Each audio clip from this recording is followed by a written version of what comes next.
This is for calibrating Analytical Instruments multi-parameter probes. These probes can do EC, pH and temperature. We're going to be doing pH calibration. So first of all, we want to use the power button, which is on the bottom here, make sure that it works. If it's not turning on, or if there's any kind of display that shows a low battery power, you can change the batteries by unscrewing the top, and you've just got LR44 or A76 watch batteries. So you need 4 of those just to go into the top there.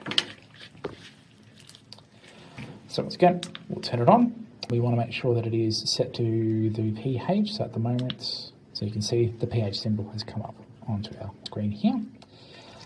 And you can take the cap off, and we're going to use some distilled water just to give a bit of a quick rinse. And then we've got some paper towel to dry that off. So to calibrate for the pH, we've got 3 different pH buffer solutions. We've got pH 4, 7 and 10. Generally, I like to start with either a 4 or a 10 and then finish on the 7 because that's going to be closest to the range of where most of our waterways tend to sit in the neutral area. So we're going to start with a pH 10.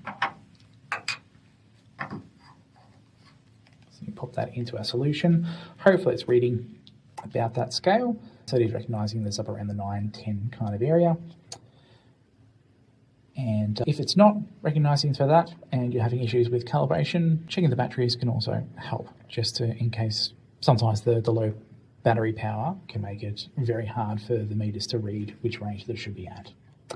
So with this meter, to calibrate, you do have to take the cap off the top, and you have 2 different screws that are in here. So on the bottom side, you can read that it says TDSEC, so electrical conductivity is down this end.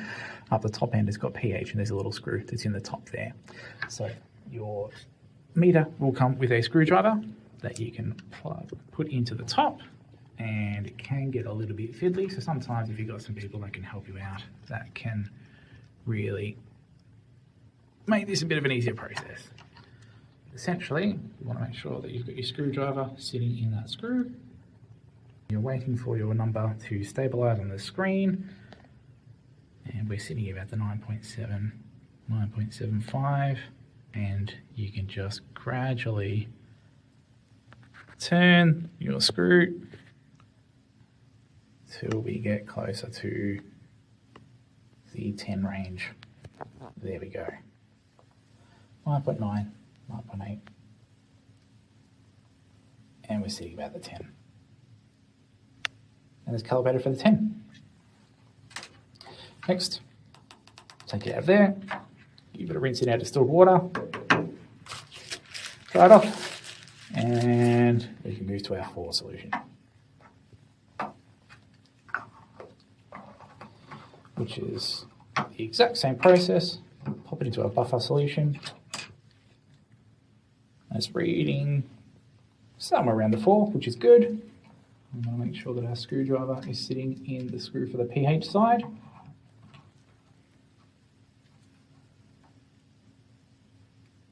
Wait for that number to stabilize a little bit.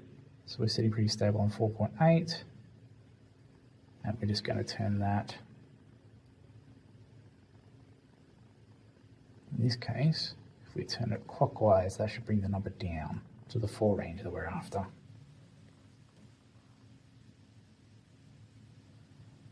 .1.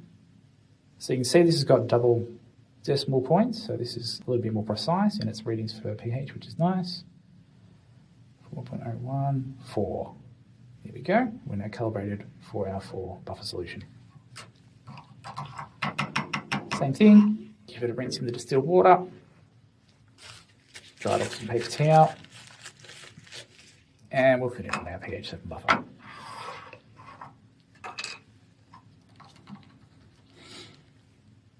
Yeah, it's reading about 6.8, 6.7, which is nice. So in our pH screw, put our screwdriver in, waiting for that number to stabilize. And that's pretty close.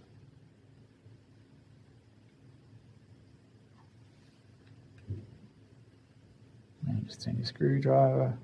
If it goes the wrong direction, just change the direction, turn that.